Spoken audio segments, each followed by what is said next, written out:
In today's video, we're talking about the possibility of an Erik Karlsson trade. Could the Sharks unload that mammoth contract and find a new home for the former All-Star defenseman who's had a tremendous start to his NHL season? He might be 32 years old, but a lot of contending teams would be much better with him on the roster if he keeps playing the way he has been recently. Plus, is actor Reynolds interested in buying the Ottawa Senators? We'll discuss that possibility. Plus, it's a big day in Vancouver with Kevin Bieksa signing a one-day deal, retiring as a Canuck, and he's being honored this evening. Plus, we have lots of other injury updates and news from the waiver wire. All that coming up next.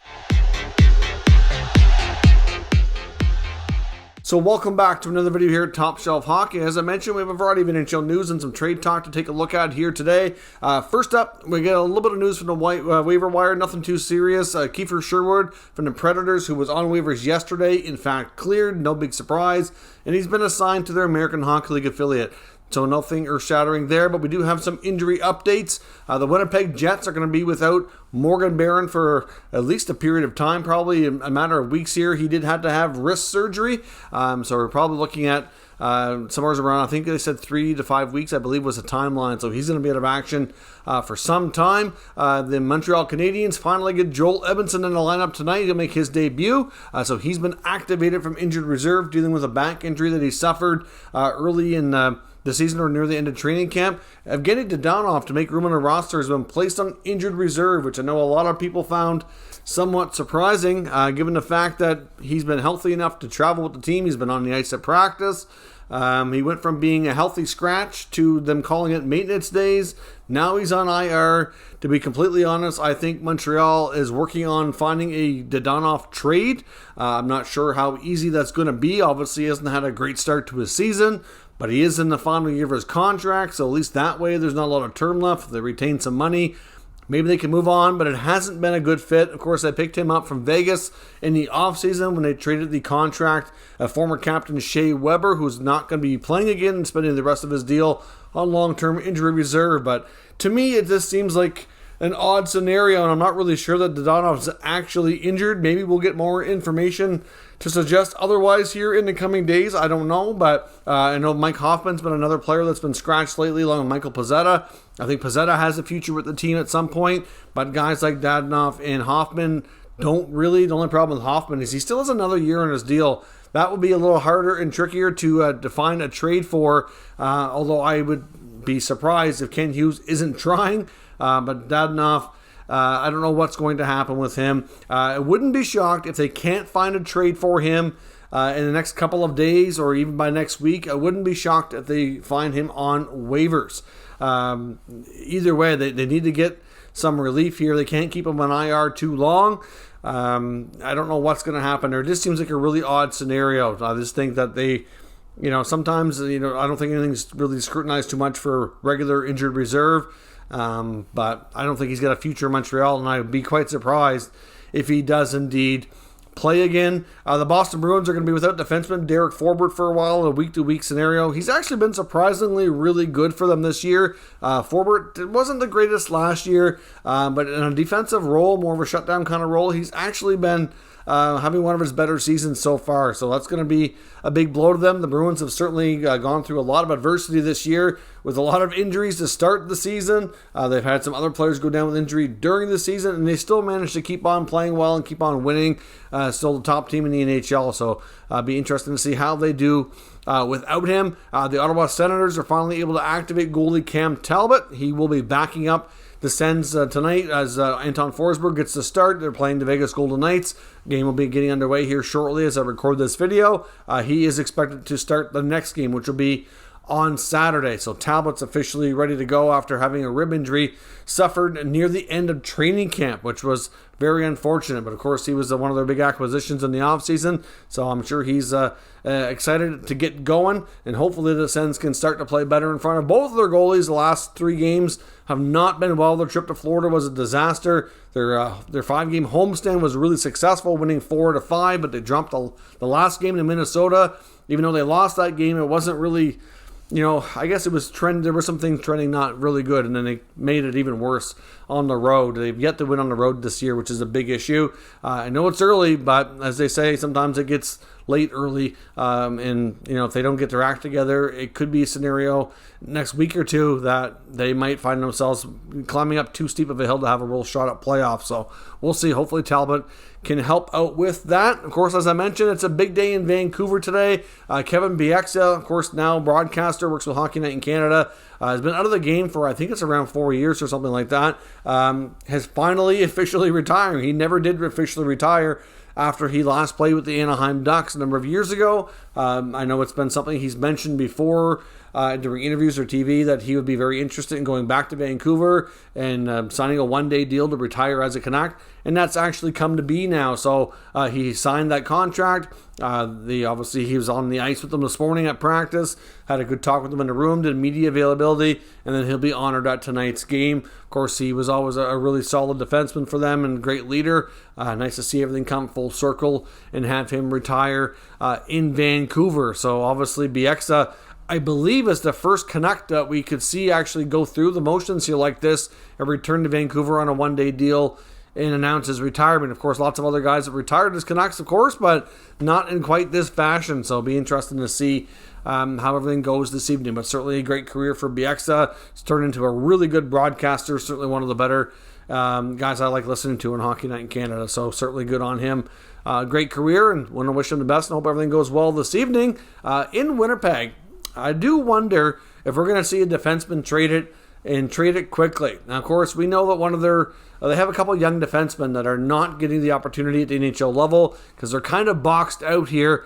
But one young D in Ville Heinola, who was drafted in the first round a few years ago, is growing frustrated in the American Hockey League. And his agent put out a statement saying that he says, I think everyone in hockey that has seen him play realizes he's now at the point where he's made an NHL regular D expendable. So he feels he should be in the NHL. Now, they haven't officially requested a trade, or at least it doesn't sound that way, but I think it could get to that soon if he's not given an opportunity to be a regular on the Jets D corps. So we'll see where things go, but we know that the Winnipeg Jets, of course, do have a number of defensemen. I don't know, between obviously Nate Schmidt, they've got Neil Pionk, they've got Dylan DeMello, Josh Morrissey, Brendan Dillon. I don't know who would be the main one that they would consider moving, but you've also got Logan Stanley. Now, I believe he's injured. I don't think he's going to be out too long, but Stanley's hurt. You also got Dylan Sandberg there, and you got Heinola. So there's more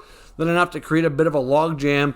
Reports before were indicating that the Winnipeg Jets were probably not in a huge hurry to make a move, but NHL insiders were reporting that it was quite likely we might see that at some point this year. But of course, you can never have enough defensemen, and especially if you're hoping to make the playoffs, you're going to need a lot of defensemen available to you, and you want to be reluctant to trade somebody. But at the same time, when you have players that are putting out statements through their agents like this and expressing the frustration, it certainly can get ugly in a hurry if it's not dealt with in the right way, in the right fashion here. So I'll be curious to see how things go. Now, I know a team that could use a defenseman. I'm not sure which D on the Winnipeg Jets would make the most sense for them. But we know the Ottawa Senators, who I just was talking about with Talbot coming back and hopefully the team playing better in front of them. They have an injury right now to Artem Zub. Zub's not expected to be out too long. He's probably going to be back next week sometime. But obviously, in the absence of Zub, their defense has been, very much exposed. He's very much a stabilizer kind of D-back there. They actually started the season pretty good, but without him in the lineup, it's taken a big step back, and that's been a big issue the last couple of games. So we already know that with guys like Nikita Zaitsev and Nick Holden, Travis Hamonic, not the greatest. The big part of the future is Shabbat and Zub, and Erik Brandstrom has obviously really come along this year, and Jake Sanderson as a rookie has been tremendous. They do have some guys in the minors like Jacob Bernard-Docker, for example, who can also be a big part of the future, but it'd be nice to have another veteran player who might be a little stronger to play right now. I don't think Hamonic is in any danger of going anywhere. He's actually been a real good partner for Jake Sanderson, and their numbers, the underlying numbers especially, are not bad. It's more so like Zaitsev has been a big part of the issue there. Even Shabbat himself hasn't had the greatest season, and some of that to a degree has been who he's had to play with at times, but not totally. Zub has been his regular partner for the most part. So anyway, they could definitely use a right shot D. And Pierre Dorian was spotted on a flight to Winnipeg, and he's confirmed even by the media in Ottawa that they said he was actually, it's a pre-planned trip, that he was going to do some scouting. So that could involve, obviously, junior players. There's lots of junior teams out that way. But could he be looking at the Winnipeg Jets to see if they want to strike a deal for one of their defensemen? I know they have a guy in Dylan DeMello who used to be an Ottawa Senator, and to be honest, I don't really know why they ever traded him. He's exactly what they need. He would be a similar type of D to Artem Zub, right shot defenseman, doesn't do a lot of anything flashy, just does all the right, typically for the most part is good at making decisions, getting the puck out, just a stabilizing kind of D that just can kind of settle things down back there. I do wonder if we could see a deal between the Winnipeg Jets and the Ottawa Senators sometime soon. Just everything's kind of lining up here to suggest that they could be very much good trade partners. Now, with Ottawa as well, reports broke last night that actor Ryan Reynolds is apparently very interested in purchasing the Ottawa Senators, or at least being involved with a group that does. I don't think Ryan Reynolds would have deep enough pockets to make the purchase, obviously, on his own or to be a majority owner, but there is legit interest. He does have a lot of connections to the city from when he was younger, and there's, obviously a legit source is confirmed through People Magazine is actually the ones who put it out first, but then Ottawa Media started digging into it, and they've confirmed through a lot of the same channels that this indeed is a legit thing. It's not like it's guaranteed to happen by any means. There's all kinds of groups that are reportedly interested in buying the Senators from the Melnick girls, and that there's lots of them with deep pockets that definitely, and I've seen a few things online, there's no chance this team is moving. There's all kinds of groups with very wealthy deep pockets who want to build the new arena at LeBreton Flats and keep them in Ottawa. The timing is everything because they obviously makes most sense where they're getting closer to getting this new arena going, that the new owners be involved in that. And they can also be involved with the financing of it. And I think they'll want to talk to the city, maybe the province, to see if there's any public funding available and kind of go through those motions here. They do need to have a lease in place from 18 months from the time that they get everything approved to be the preferred bidder. So time's ticking. They're not too tight on time right now, but, obviously by, next spring and summer, things need to be moving along and ideally get a lease signed. So at the same time, like a lot of these groups would be probably, wise to include Ryan Reynolds. If he's really that serious, it only makes good sense. Apparently he is a part owner of a soccer team as well. And I've seen a lot of articles obviously written about this topic, given his, his fame and the fact that he's such a big name that would be interested in being involved. That you have to think that a lot of the groups with the deep pockets that are considering this, if they want to involve him, it would certainly probably enhance their bid, and it'd be a great person to have involved who could certainly, pitch in to be a minority owner. So it'll be interesting to see what comes from this for sure, but Ryan Reynolds' interest is apparently legit, and we'll have to see where this goes. Now, as I mentioned as well, there's an article in the Toronto Star about Erik Karlsson, talking about the possibility, and they did joke about the possibility of him going to the Leafs, but to be honest, I don't think that's reasonable. But if the dream scenario, you could say, unfolded the way they presented it here, I think it could be possible, but there's a lot of teams that might have interest. Erik Karlsson is on an absolute tear to start the season. He already has 9 goals. They're racking up the points, playing a big role in San Jose, and as much as that's all good, he's got 5 years left. He's 32 years old. 2-time Norris Trophy winning defenseman. At one point back when the Senators were going on their run to the Eastern Conference Final in 2017, he was definitely considered one of the top 5 players in the world. I think there were some even put him in the top 3 conversation in the NHL at that given time. Of course, since then, things have changed a bit. In the last few years have been tough. He's had a tough time getting acclimated in San Jose, and for the bulk of his time there, hasn't quite been that same defenseman that's been so dynamic and able to really take things up a notch. But of course, this is the first year without Brent Burns being there since he arrived in San Jose, and I do wonder between the new coaching staff and Burns not being there, is obviously his role will be a little bit different. And I wonder if it just suits him better. It very well could be, right? Now, of course, he's making over $11 million per year. It's 5 years left on his contract.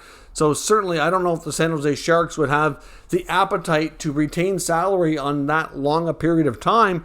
But at the same time, does it make sense for them when they're in decline mode right now? They're likely going to be one of the bottom 5 to 6, 7 teams in the NHL. They definitely need to go through a bit of a rebuild here, something they've needed for a long time. It's fair to say GM Mike Greer is willing to listen on just about everybody. We've heard those reports from guys like Elliot Friedman recently saying about the only player that's probably considered an untouchable would be Thomas Hertl, given the fact that he just literally signed an 8-year deal. So that's unlikely, but everybody else is probably fair game. Now, of course, Karlsson has trade protection in his contract, so he can have some control and say over where he goes, of course, but would he want to go on a more competitive team? I mean, Erik Karlsson refused to sign an extension in Ottawa, which led to the trade. I don't really think it was anything personal against the Ottawa area or the team, but we do know there was enough public, made about his relationship with owner Eugene Melnyk. So that's kind of what led to him wanting to go somewhere else to get his next contract, get traded to San Jose.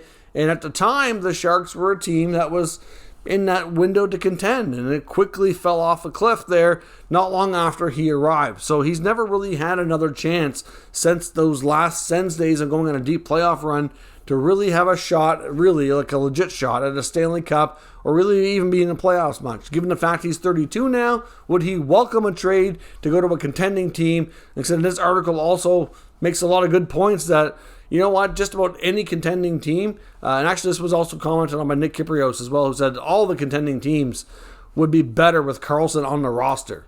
And you could probably say that, yeah, that's true. And you know what, if you think about it, if the Sharks were willing to retain half of the money on that contract, teams could get Karlsson for around 5.6, 5.7 million. I mean, for what he's doing right now, that's not that bad. It's not bad at all. So it's interesting to really kind of think about where things are at with Karlsson in his career, what he would entertain, and could they actually facilitate a trade? But a lot of it would be the fact of the Sharks eating a lot of money. But they're going to pay it out if he stays. Does that make sense? It opens up a roster spot. It does cut down, half or more of the money that he's owed. And where could he go? I mean, like I said, look at all the contending teams. Most of them, there's a lot of them that you can make an argument that he would be an upgrade in their top 4 defense. Even teams that are on the rise up, like I don't want to get Ottawa fans excited thinking he's going back to Ottawa because I have no reason to think that. But for example, they need a top 4 right shot defenseman. The way he's playing lately, he would be a good fit there. So, I don't think that's ever going to happen. I mean, although, like I said, his issues with the ownership probably don't exist anymore, considering the owner had passed away. I don't know how he'd feel about it, so I'm not going to suggest that's going to happen. But if you look around any of the teams that are either in contention now or building themselves up to it the next year or two, would they be a better team with Karlsson on the roster? You could probably say yes if he keeps up to play like he has been lately. Either way, his strong play to start the year has generated a bit of a trade buzz, given where San Jose's at. Doesn't make sense. Would they want to retain that kind of money? I'm not so sure. But let me know if Erik Karlsson were to be traded, where do you think makes sense? What kind of deal makes sense? Give me your mock trades down in the comments, and we'll talk about it further. If you're new to this channel, of course, make sure you subscribe and stick around. We'll keep you up to date with all the latest news, rumors, and analysis on all 32 NHL teams. Thank you for watching, and I'll catch you next time.